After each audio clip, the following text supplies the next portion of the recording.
Turn. There we go. Is this it? No, I don't even think so.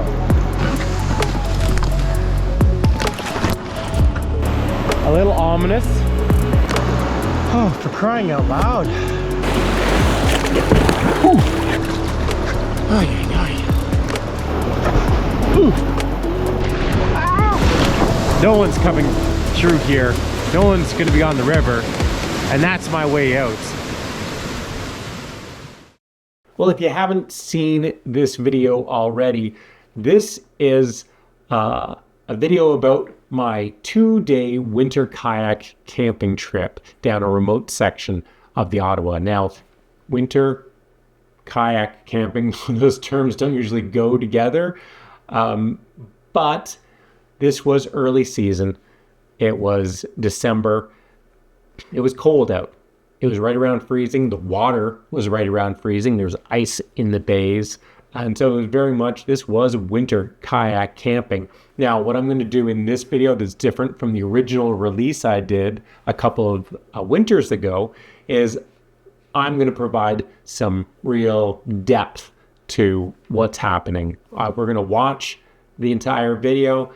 I'm going to pause it throughout and talk more about why I made the decisions I did, some cases how I did the things I did, just provide more insight into what's going on. And so this is the director's cut of my winter kayak camping trip down a remote section of the Ottawa River. Okay.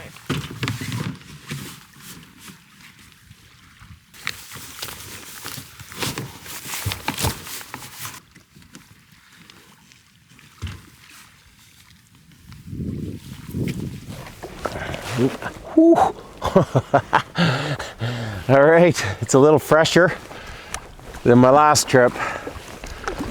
Got a bit of a breeze, a headwind, not too bad.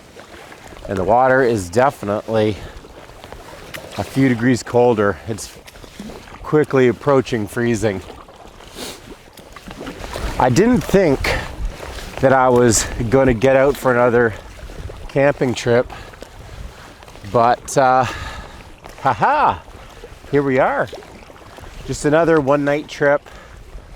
There aren't many options right now because the lakes, the bays, they're frozen. And that means the river, where there's current, is the only thing that's open, the only thing possible. And so I'm on the Ottawa River and putting in a little town called La Paz, and how far am I doing? It's not that far. It's probably, I don't know, 30 kilometers total. I'll do half today, half tomorrow. It takes me through the main whitewater section, but I'm not going to hit the main whitewater section. There's, I guess you could call it a sneak route, but there's a route that you can take that bypasses all the big rapids. I haven't done it in about 15 years. I did it once about 15 years ago, and that's it. The water's high, so there's enough water, should be enough water to get through there. Hopefully it's not frozen. I'm paddling the P&H Leo, and the last trip I did in the Melker Ulvan, a composite boat. This, I did not want to take a composite boat down this section. I'm going to be dealing with whitewater. I might need to drag the boat in a variety of places. I just don't know what I'm going to be dealing with. And a plastic boat is, you can just drag it when you need to, and you can hit rocks and not worry. And so a plastic boat is the right choice for today. Yeah, something that I didn't mention here is that I had to spend a lot of extra time on shore packing my boat. And the reason for that is I packed all my gear like I had for a trip I'd done 2 weeks earlier with the Melker Ulvan kayak. Now, the Melker Ulvan is a bigger kayak, and it has significantly bigger hatches, openings to get your gear. And so I packed everything with the same system as I used for the Ulvan. I got to the put-in and quickly realized that system was not going to work to get the gear into the Leo. And so at the boat launch in, pretty much freezing temperatures, I had to repack all of my gear in order to fit it into the kayak. And fortunately, I brought a whole bunch of dry bags of different sizes. So I was able to, what I really need to do is break down the big dry bags into smaller dry bags so that they would fit through the hatches. But it was a great example of something that I always tell people is before you do a multi-day trip, pre-pack your kayak the day before, maybe a couple days before, whatever, but fully pre-pack the kayak so that when you get to the boat launch, you know it's all going to fit and how it all works. They're going to freak the whole lot of them out. Sorry guys, you're in my way.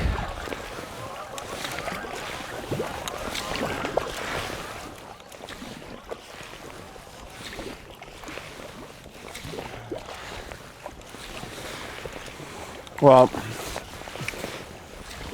taking a little lunch break. I'm behind schedule again. And, this is the second trip in a row where it's really proven to be one of the biggest challenges for multi-day trips, especially short multi-day trips this time of the year, is the short days. It's going to be dark by 5 o'clock now, even earlier than my last trip. And that means, I want to get to camp in a couple of hours at the worst before that. And I've only, that means I have about an hour and a half, 2 hours max to find a campsite. And I haven't even made it to the whitewater section. So I've got some ground to cover, although I can't really cover ground much faster. Once I get into the current, I'll start moving faster. But anyway, better eat up and get going.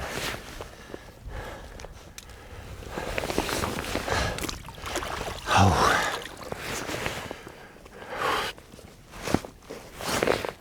Man. Oh man.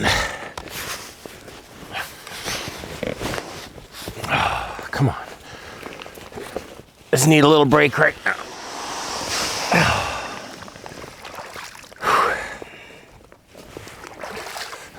Oh man.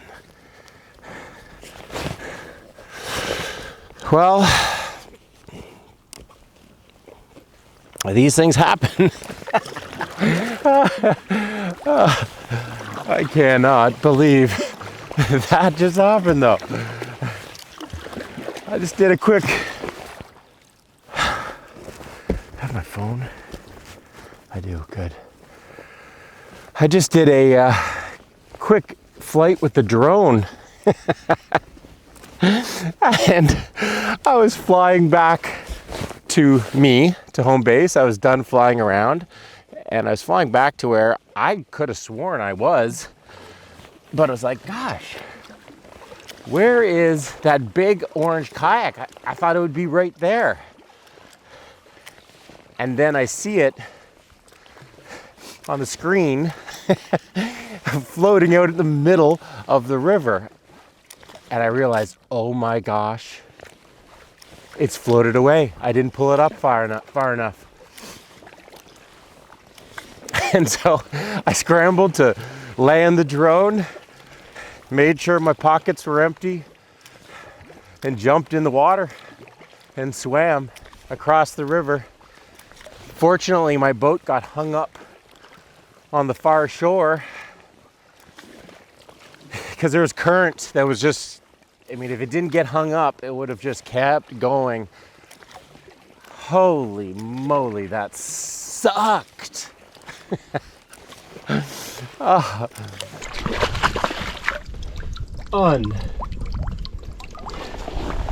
Unbelievable.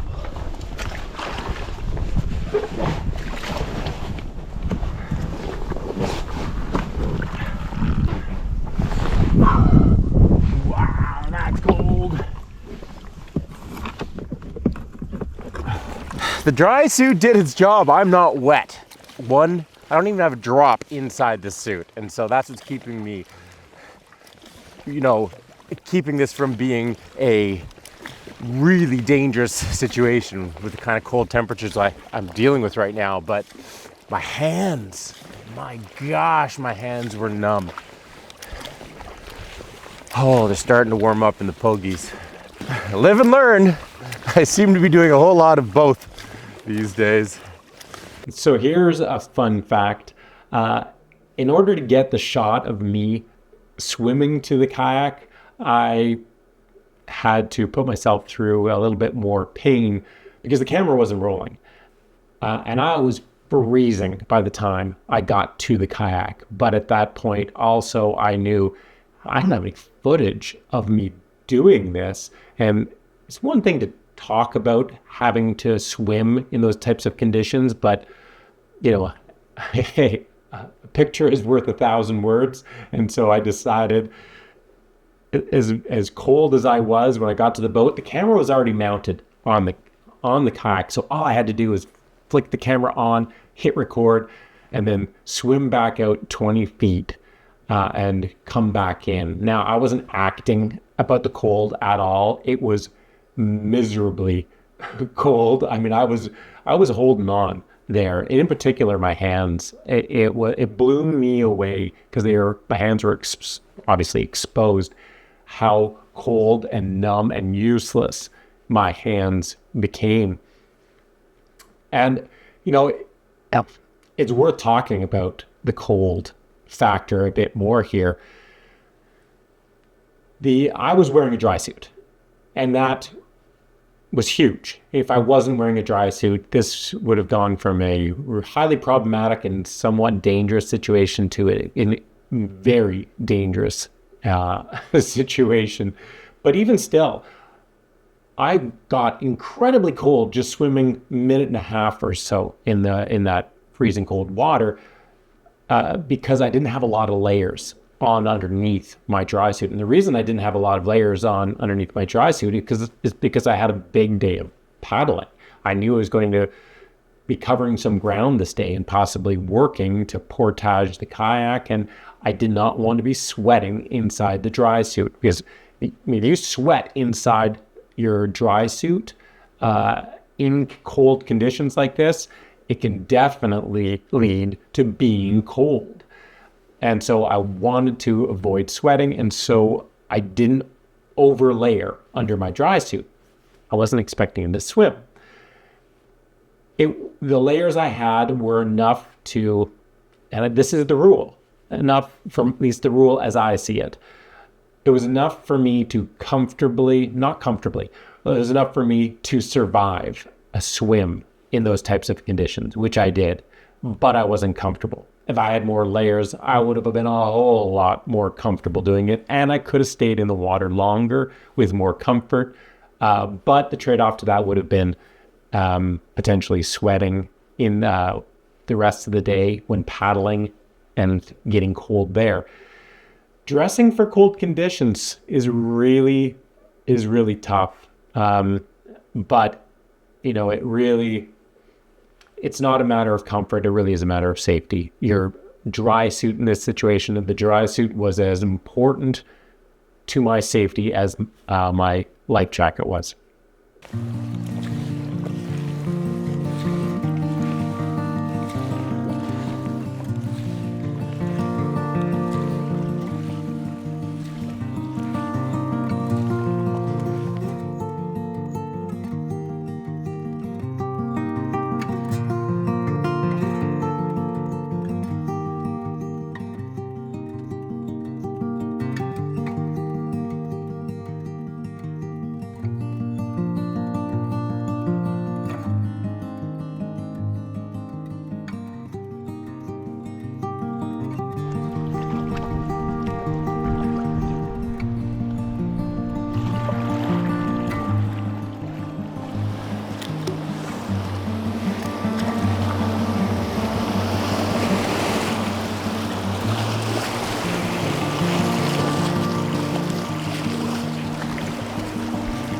Okay, one down.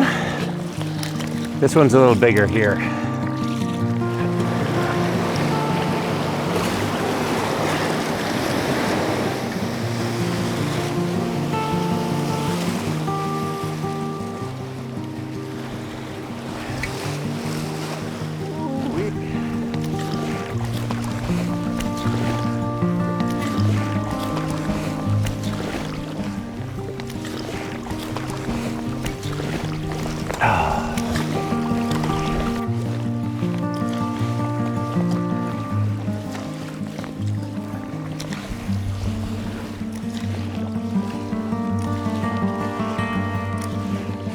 I was expecting to get about 5 miles further today, but it's already 2:30. This was supposed to be my cutoff point.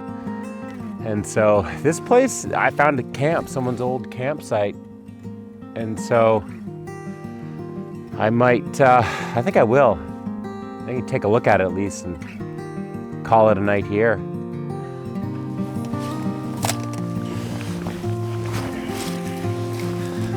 I think I'll pull the kayak up this time. I don't want to go for another swim. Well, this will definitely work. Incredible what you find. Just didn't even know that this was here. Finding wood is not going to be a challenge like it was last time either. That's nice.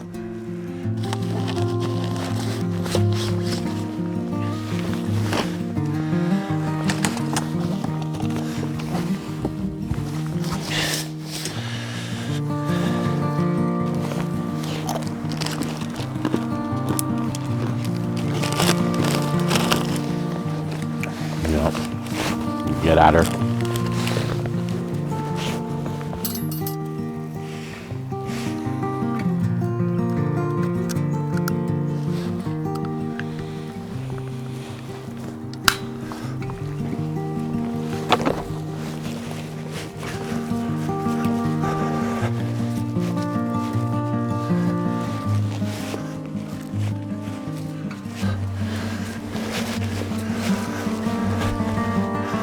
Oh yeah.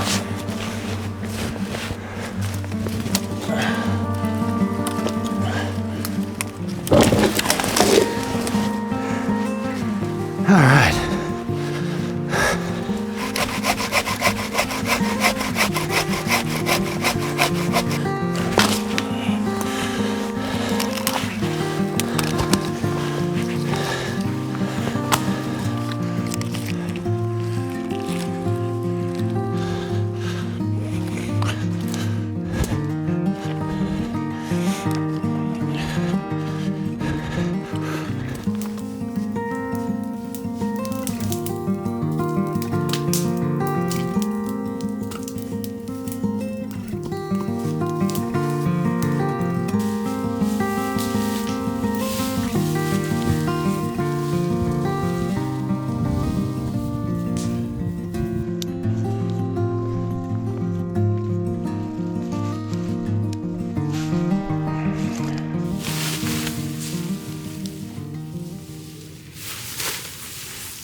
Now, I wanted to make a couple of sleep system related comments here. First of all, this isn't a 4-season tent that I'm using. This is the Big Agnes Salt Creek 3-person, 3-season tent. And what makes it a 3-season tent is the fact that it has mesh walls. It's designed to provide a lot of ventilation, which is awesome when it's hot out. But you really notice it in cold conditions. And I'm reminded of that every time I use it in cold weather, that it just doesn't trap the heat. It doesn't hold heat very well at all. And so I needed to have other tools to keep myself warm at night.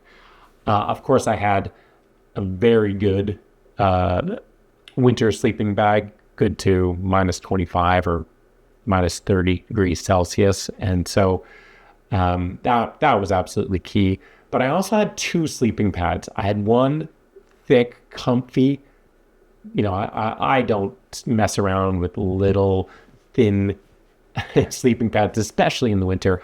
I have a 4-inch thick sleeping pad that packs down really nice and small. But on top of that, I had one of those those thin foam roll, sleeping pads. Some people use it on their own, but they're not comfortable at all that way. But that foam underneath the thicker sleeping pad really provides insulation between you and the ground, because that is usually where you're going to lose all your energy, all your heat in the winter months, is the cold from underneath coming up, because your sleeping bag doesn't do any good underneath you. It's compressed. You're lying on it.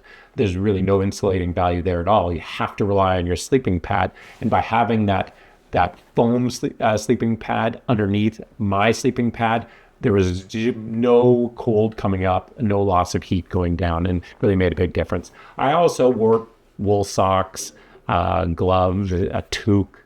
And before I hopped in, something I always do is I heat up some water, put it in a Nalgene, and then roll that Nalgene inside the sleeping bag to pre-warm the sleeping bag like a hot water bottle. It's awesome. It's such a better way to crawl in. And then you also have this hot water bottle to kind of just hug and go to sleep with. So there you go. A couple tips for staying warm on cold nights of camping. Well, it's food time once again. And once again, I am proving that I'm actually not a bad cook.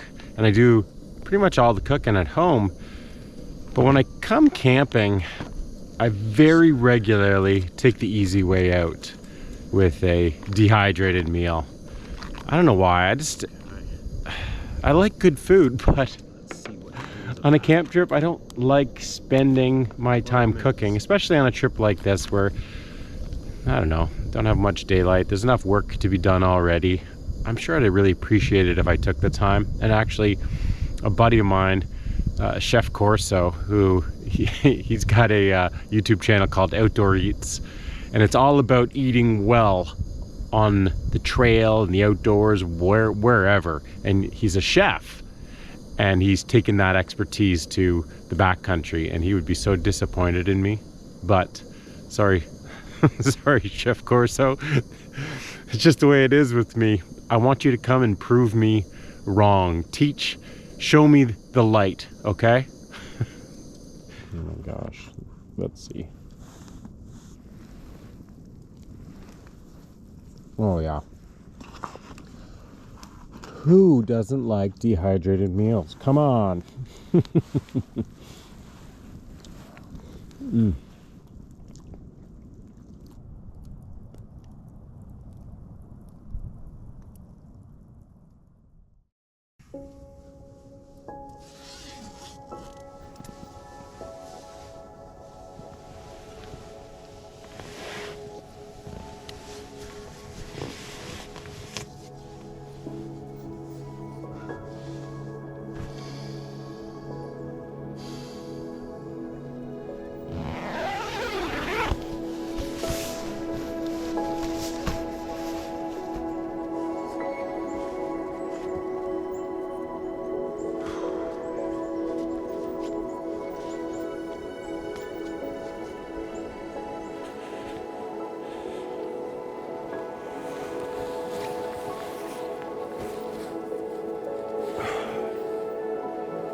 Well, pretty mild morning, which is nice. It started snowing last night, and then the snow turned to rain, and it rained most of the night, but then it stopped, the wind laid down, and yeah, it's been a pretty gorgeous morning. I'm in a really cool spot. This is an island that's cut by this really small stream that pops out pretty much where all the rapids are done. It should be really cool, especially this first part that I just don't know. at all. Once I'm through here and back onto the main river, then as long as the wind stays low, got one rapid, and then the rest is pretty much a grind of a paddle through a beautiful countryside. So got a good day ahead of me.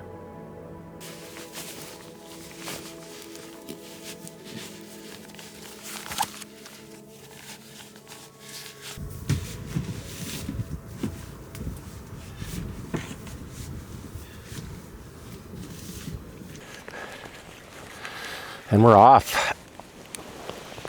Not bad timing. It's 10:45, so I'm 15 minutes behind schedule, but I'm okay with that. So that really made a difference, breaking my gear up into smaller pieces, packing this kayak. And I still needed to put these two big dry bags on the top of the kayak.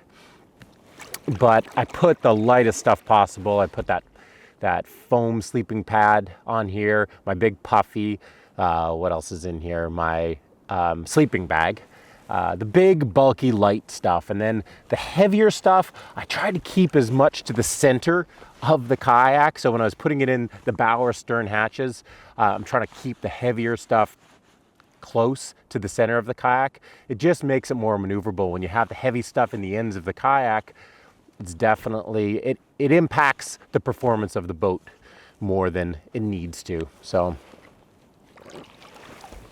should be good to go. Now I wanted to elaborate a bit more on the whole dry bags on the deck of a kayak thing, because it can have a real impact on your paddling. First, your kayak is more susceptible to wind when you have a big pack on top of the deck. That wasn't a problem for me. There really wasn't any wind here, but it can be. But a dry bag on the deck can also impact your ability to roll a kayak. And so if you're a person who is relying on a roll at all, then you really need to practice or try rolling a kayak that's loaded with a big pack on the back deck as you would be using the kayak, just to make sure, to have confidence that, hey, I can still do this. Doesn't really change the rollability, but there's a couple of ways you can hurt your ability to roll. The first way is by attaching the bag too close to you on the back deck. If it stops you from swinging up on the back deck of the kayak for the roll, assuming that's how you come up from a roll, then it can be a problem. It's going to change how you have to roll, and that's not a good thing. So make sure the bag is tied down far enough back so that it's not in your way. Now, the other thing that can happen, and this came to light on the 5-day trip I did down the Petawawa River 2 summers ago. I had a substantial pack on the back of the kayak, and when I was going through one of the major rapids, it got washed off, and I didn't notice it. And I didn't notice it for a couple of minutes. I was paddling downstream and away from my pack with some really valuable gear in there, and fortunately for me, when I realized it and looked around, I could see it in the distance floating down towards me. It didn't get hung up on the river in some nasty spot that was going to make retrieving it hard to or impossible. And so, I got away with it there. And so people left comments saying, why didn't you have that bag clipped to your boat? Probably would have been a smart thing to do. Well, that was actually a conscious decision. And no matter what type of paddling I'm doing, I generally don't clip big dry bags like that to my kayak. If they get washed off, that's okay. I want them to wash away from my kayak. And the reason for that is usually when a bag is going to get washed off, it means you're in rough conditions. And if you have a big bag that gets washed off, but it's attached to your kayak, now it can be messing with your strokes, it can mess with your brace and cause you to flip. And once you flipped, now you've got this big thing attached to your boat that can definitely mess with your paddle when you're trying to roll up. And so rather than risking that, I want that bag. If it comes off the kayak, I don't want it anywhere near me. I want it to float away. And so I don't clip bags to the kayak.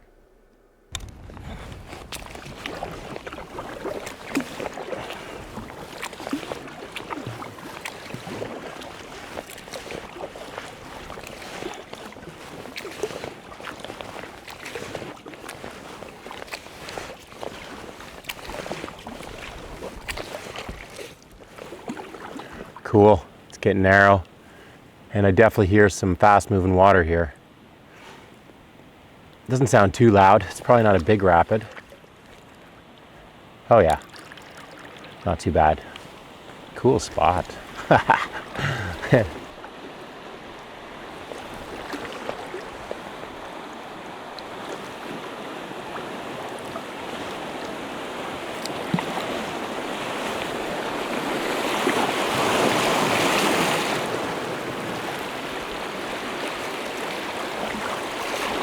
Oh yeah.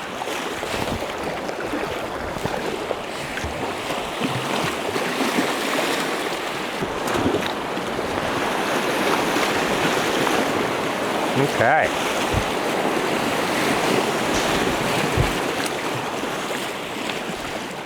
Perfect. Right on. Well, that was a good start. It really is amazing. Oh, there's another one. I mean, I should have known there'd be a bunch of little rapids. I don't remember these at all. All I remember is one good size one at the end.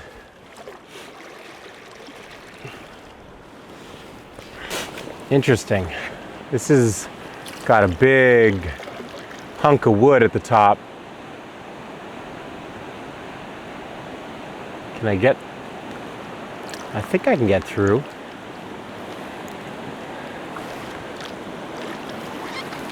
Tight corner. Huh. Gonna go take a look at this one. I think I can just see it from that eddy. The question is, what's around that corner?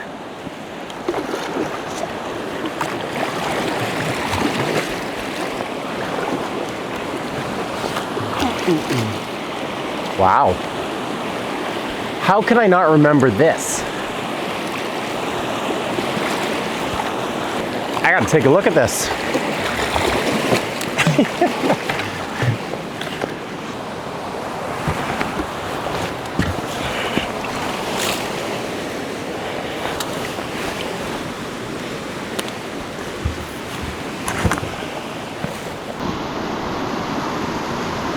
Ah, crap.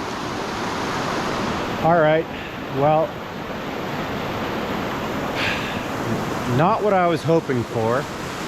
It's actually not that bad of a little rapid. I could totally do it, but the problem is wood. And I mean, it's fine up here. The wood's not in the way. But down below here, after this tight corner here, there's a log down there. Not the branches you can see. There's a log coming, well, splitting the river in two. It's almost going upstream, up to downstream, and if I end up on the river right of it, it's a real problem. And I don't think I'm maneuverable enough to make it around this corner, turn quick enough, and make it left. So I really don't have much choice here. I'm gonna have to walk around this one. I think what I might do though is I might come into this eddy right here and then drag over from there, so I'm not doing this whole way because it's a nasty shoreline. Here we go.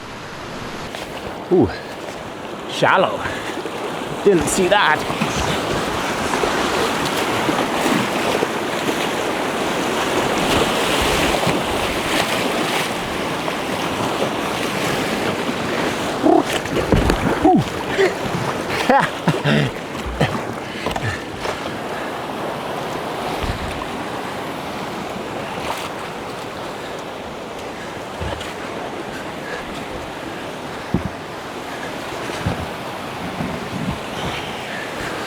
Now, something this segment here reminds me of is one of the great skills that I've learned over the years from whitewater kayaking that helps me in all other types of kayaking, sea kayaking included. And that's the ability to get out of and into my kayak in awkward, nasty, rough shorelines, almost anywhere. Whitewater kayaking, you have to learn to do that, to scout rapids, and sometimes you're getting out nasty spots, or maybe you make a last minute decision. You're in a rough eddy and you're like, I'm not comfortable with what's downstream. You have to be able to get out, because just going on is not an option. Well, on sea kayaking trips, whether it's running rivers like this, or on a coast, or wherever, anywhere there's a rugged shoreline, and even rough water or surf, anything like that, the skill to get into and out of your kayak in rough conditions or on a awkward shoreline is a wonderful skill to have. And it's something that if you want to paddle in those types of conditions, rougher conditions, and leave yourself the most options, it's a skill that is worth practicing. Nobody talks about, but it's worth practicing, getting in and out in awkward spots. And so the simple way to practice that is when you're just on a paddling trip, it might be a nice, beautiful launch and landing spot, but there's another spot that isn't as easy beside it. Maybe choose the weirder spot, the more challenging spot to get in and out, and maybe you'll get wet. Maybe you'll learn the hard way there, but that's the time to learn the hard way, when you can afford to learn the hard way, versus when you're in a situation where you really don't want to be learning those lessons or developing those skills the hard way. All right, well, it's actually a little worse than I was expecting. The log is all the way across. There's no squeaking by it, really. Yeah, this is the kind of tree that can cause real problems.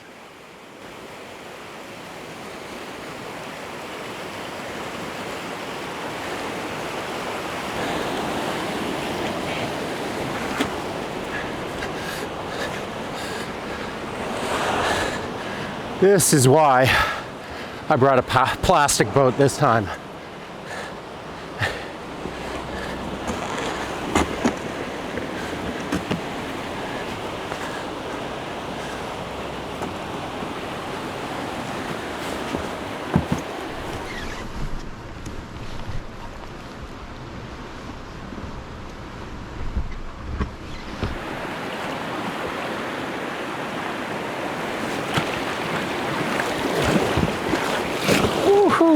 Turn, bonk, there we go. Oh, this boat doesn't have a strong turning radius when it's loaded like this. Not for a creek. This is not a creek boat. Oh my God, this is cool though. And some more white water. Why don't I remember any of this?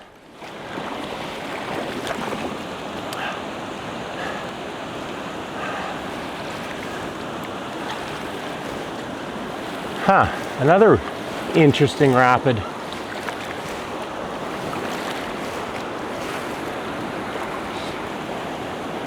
Okay, I'm gonna have to look at this one too.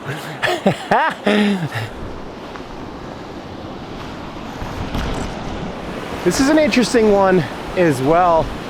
I think the reason I don't really remember any of these rapids is because in a whitewater kayak, they're pretty much nothing. It's a sea kayak, a loaded sea kayak, where it just changes the game, makes them something. But I think I'm gonna pull into the eddy down below here and then pull out and just kind of bump, bump, bump, binky, binky over the rocks. It's not going to be pretty, but it's probably the best line.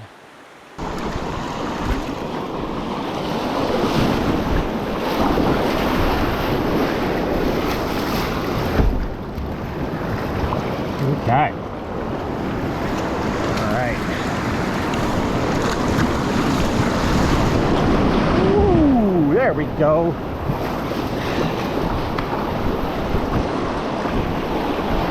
When paddling in shallow whitewater like this in a sea kayak, it's really pretty tricky, like it is in a long canoe. A lot trickier than it is in a short and nimble whitewater boat. And the trick really is spending the least amount of time possible sideways, because your kayak's just so long, there's too much boat in the current that can hit a rock, get hung up on a rock. Now, if you do hit a rock, because the boat's so long, there's so much water going to be pressing in, even in mild current, that you really can't fight it. It's going to turn your boat whichever way it wants to. And so when I do have to be sideways, that's something I always have in the back of my mind. It's like, okay, the rock I'm most concerned about potentially hitting is that one there. And I'm going to decide where, if it's going to hit me, where I want it to hit me. What I mean by that is that if when you're going down sideways, you end up hitting that rock behind your cockpit, behind you, then you know that the current is going to turn you to face downstream. And that's usually what you do want to happen.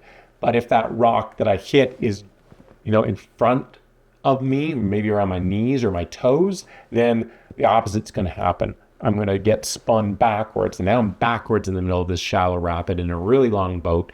The chances of me being able to turn back around to face downstream are pretty low. I probably just have to navigate that rapid backwards. And so bottom line is spending the least amount of time floating sideways at all. And if I am, I'm always on the lookout for rocks that can hang up my kayak, and trying to make sure if I am going to hit them, I'm going to hit them behind my seat, so that if nothing else, I'll get spun to face downstream.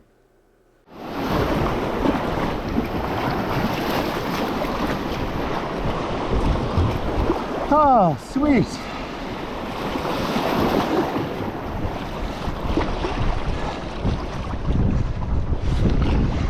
What? Good time for a snack.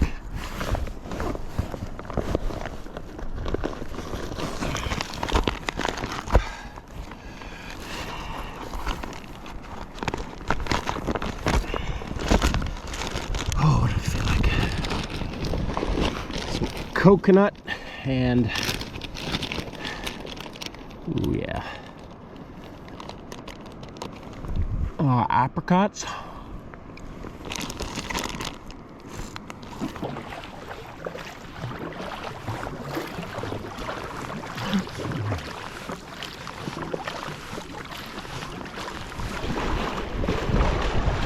Wow, more wood and a rapid.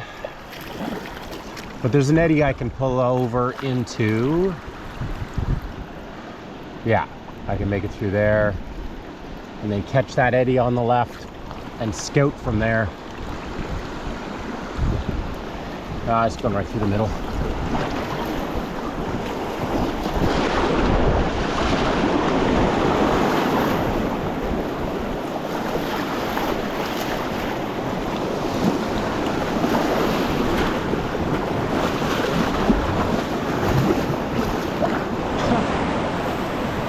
Well, the weather has taken a little turn. A little ominous. This one looks fine. I'm just gonna bink down this close part right here. Where is it? Like, anyway, this close side. Yeah, that's what I'm gonna do. Question is, down there, I don't know what we got down there. We'll soon find out.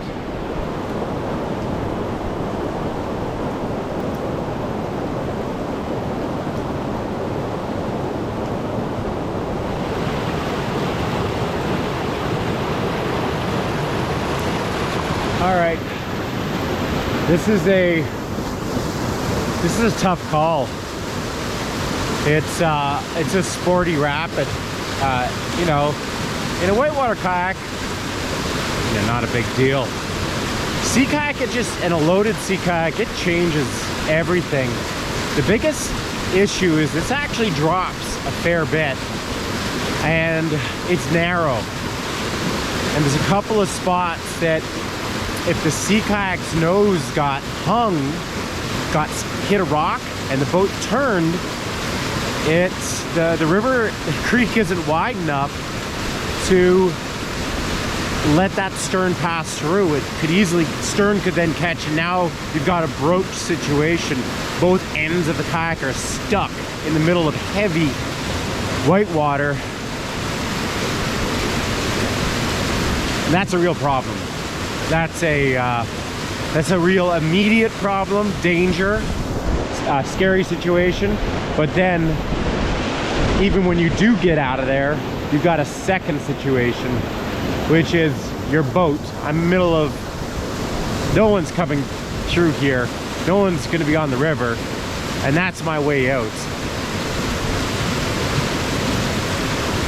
I hate saying no to something like this because it looks fun and it looks challenging, but alone out here, it's just not worth it. Question is now, how am I gonna get around?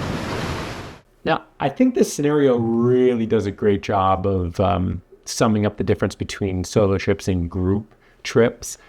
With solo trips, you're having to be a lot more conservative with all the decisions you make, both on the water and off the water. You're constantly evaluating the situation, and you're asking yourself, what is the likelihood of something going wrong here? And then you're asking yourself, if something did go wrong, what are the likely scenarios that I'll have to deal with? Now, the likelihood of something going wrong, whether you're solo or as a group, it doesn't really change. What does change a whole lot is the scenarios, or it can change a lot, is the scenarios if something were to go wrong. For example, in this particular situation, broaching was a real concern. It was with this long, not maneuverable kayak and the maneuvering that was required through this rapid, I was guessing maybe 25% chance that I would end up broaching to some level. It might have been something that I could get off, but good chance be something I'd be really get quite pinned. Now,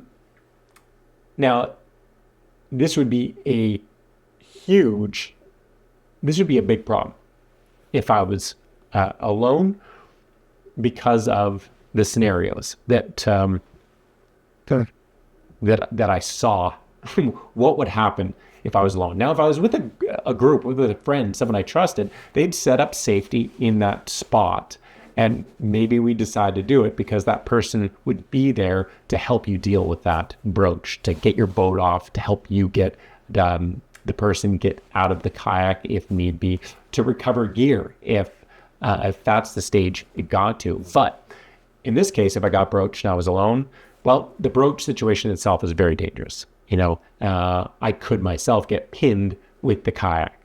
But assuming that didn't happen, I was able to get free of the kayak.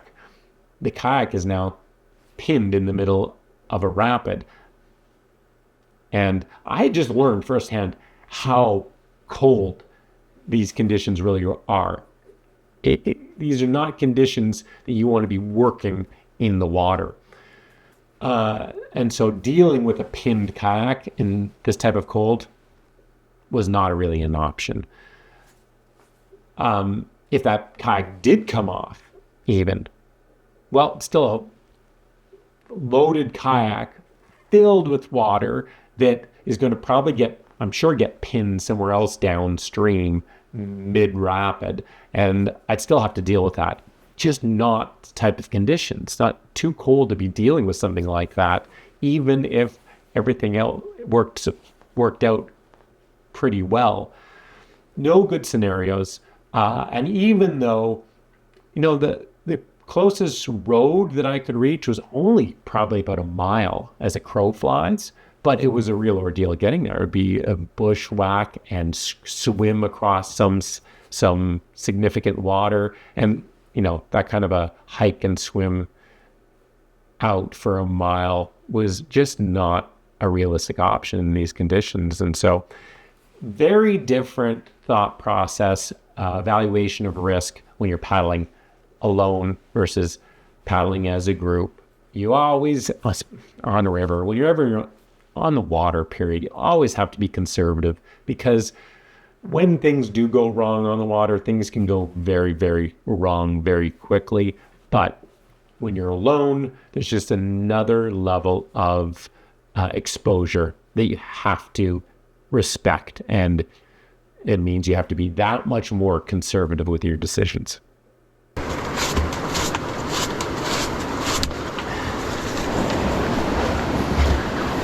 Well, not running the bottom section, but I can shave some of the dragging by running this top little drop and a little bit more downstream. There's an eddy I can pull into. Whoops, you're not staying on there, so it'll make my life a little easier.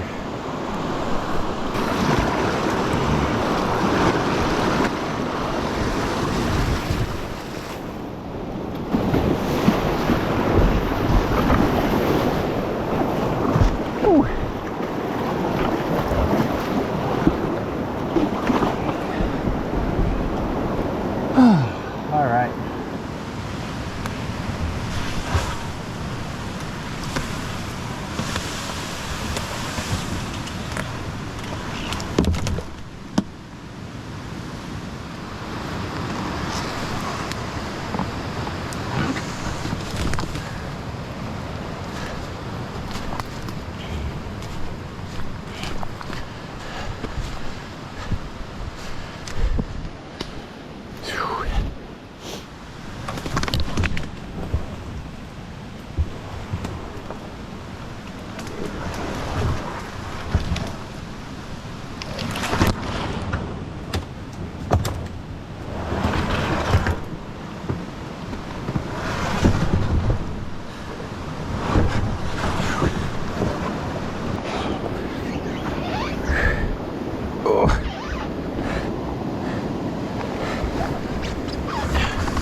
There we go.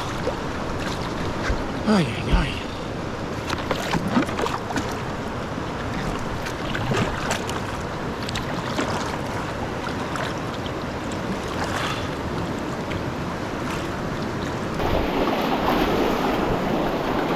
Oh, yeah.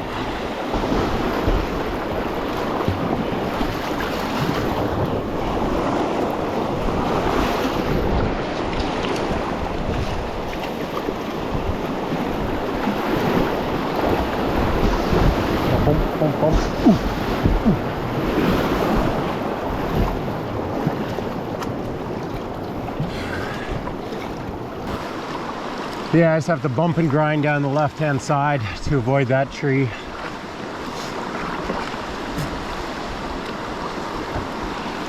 It'll be a real bump and grind. All right, that's okay. Ooh. Ooh. Come on, turn.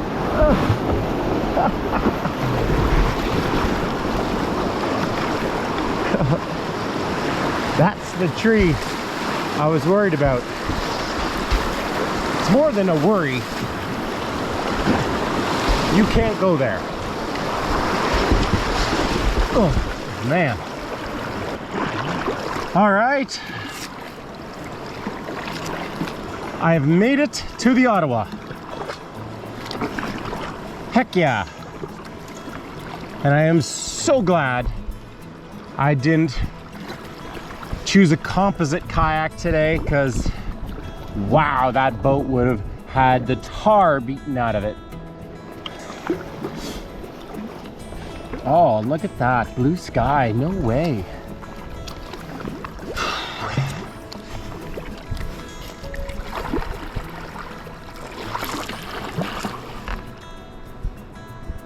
Wow.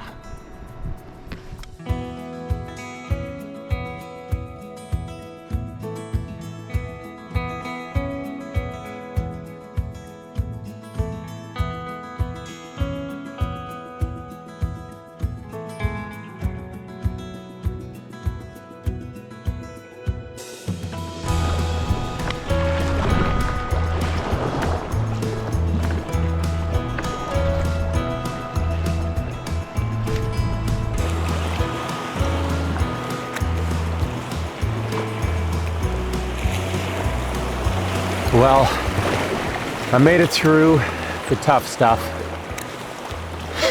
Tougher than I was expecting. But, you know, that is definitely a huge part of the fun.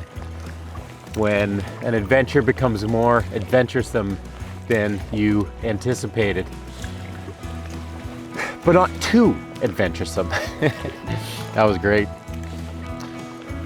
But I got one more rapid coming up called Muskrat. And then after that, a bit of just a flat water grind.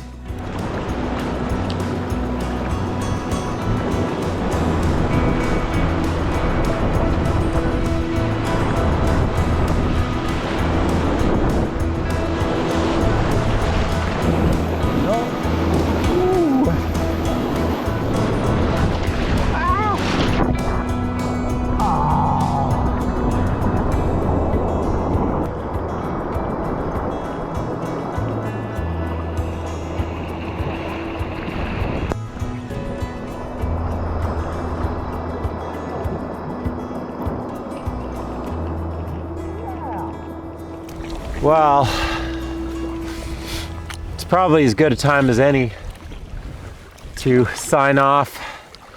I've got about 5 miles left of pure grind. Hopefully the wind will be favorable and it won't snow anymore or sleet. I hope you guys have enjoyed this episode. I've certainly enjoyed doing it, and I look forward to doing a lot more of these, and love to hear what you think. If you're enjoying them, if you want to see more of something, you know, I do plan on doing a video and showing all the gear that I am using for a trip like this, so stay tuned for that one. But otherwise, yeah, subscribe if you haven't already, because there are a lot more paddling adventures coming your way.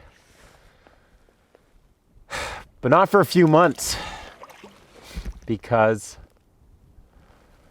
it's about to get really cold here, and I'm gonna swap the paddle for some skis and ski poles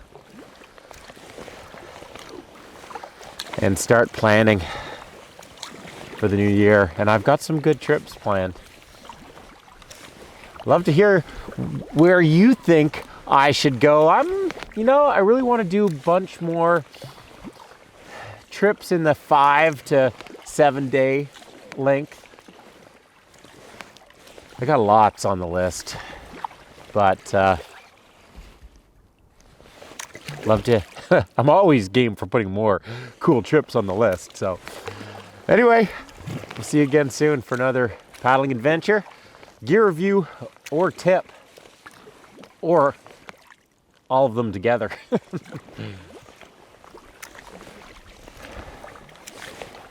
Here we go. Grind on.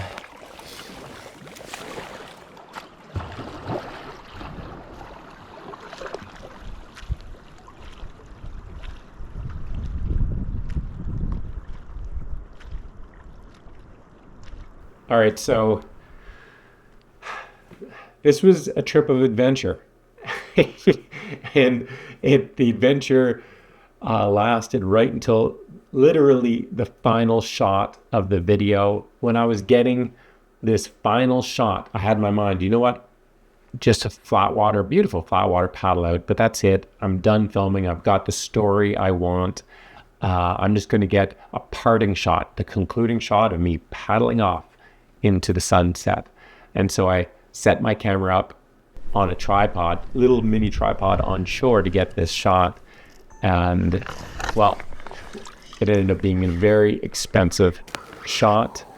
After I set it up, I was just messing around. I think I was putting my phone back into my life jacket. I don't know what I was doing, but the slight bit of current just spun my kayak, and I just heard as my kayak hit the shoreline, but it also, the bow hit the camera that was there, and I just watched it drop into the water, and my heart sunk. And so I scrambled up, I paddled up to it as quick as possible, and I reached into the water, and fortunately it was only about 1.5 foot deep there, and there it was on some rocks, and I just grabbed it, pulled it up, and yeah. The interesting thing though is that camera still works. It's not a camera I use anymore, but it actually, it's not a camera I use very often anymore, not for these shoots, but I use it for, some family related stuff, but it actually still works. And here's the neat tip for that is, as soon as I got it out of the water, I didn't try powering it down or anything like that. You get the battery out. Just pop the battery out to depower this thing. And then once it has no power in it, there's not much I could do at this point. I just kept it open on the deck and let it drain. For my paddle out. And then as soon as I got home, it all came down to, the strategy at that point with any wet electronics is dry it out completely before you even think about trying to power it up again. The way a lot of electronics die is after the fact, people trying to power them up while there's still moisture in there, they're still wet, and that just fries them. And so a common way of doing that is throwing the electronics, a camera, into a bag of rice, because the rice helps draw the water out. Now, rice is better than nothing. If that's what you have around the house, it does a reasonably good job, but this wasn't my first time having something like this happen. And so I have a bag of silica gel packs. You can get a big bag of these things for like $20 from Amazon or Costco. You throw that camera in a big bag of the silica gel packs, and that does such a better job of drawing out the moisture. And I actually left it in there, it was a long time. It was at least 2 or 3 weeks. And I pulled it out and it looked good, except there's still some moisture in the lens. It was a fixed lens. I couldn't take it off. And so I put it back in, and it was a month in with those silica gel packs before all the moisture was gone. And I put the battery back in, powered it up, and amazed to find that it still worked, and there's no glitches. Now that was lucky. That doesn't happen all the time, that's for sure. But the way to give yourself the best chance is, as soon as you recover the gear from the water, take the power source out. Make sure it's completely powered down. And then dry it out completely before you even think about trying to power it up again. Well, there you go. That is the director's cut of my winter kayak camping trip on the Ottawa River. Watching this again makes me yearn to get back out on a paddling trip. It's been a tough 2 years of dealing with shoulder injuries and really having limited opportunities to do these multi-day trips that I love so much. But I am over the hump, with my shoulders, and I'm now just strengthening and increasing mobility, and I am fired up for 2026 and a whole lot of paddling adventures. And so stay tuned to Ken Whiting Adventures, because I got a lot more videos coming out in 2026 and beyond. If you enjoyed this video, please do give it a thumbs up. If you have any other questions, leave a comment down below, and we will see you again soon for another paddling adventure.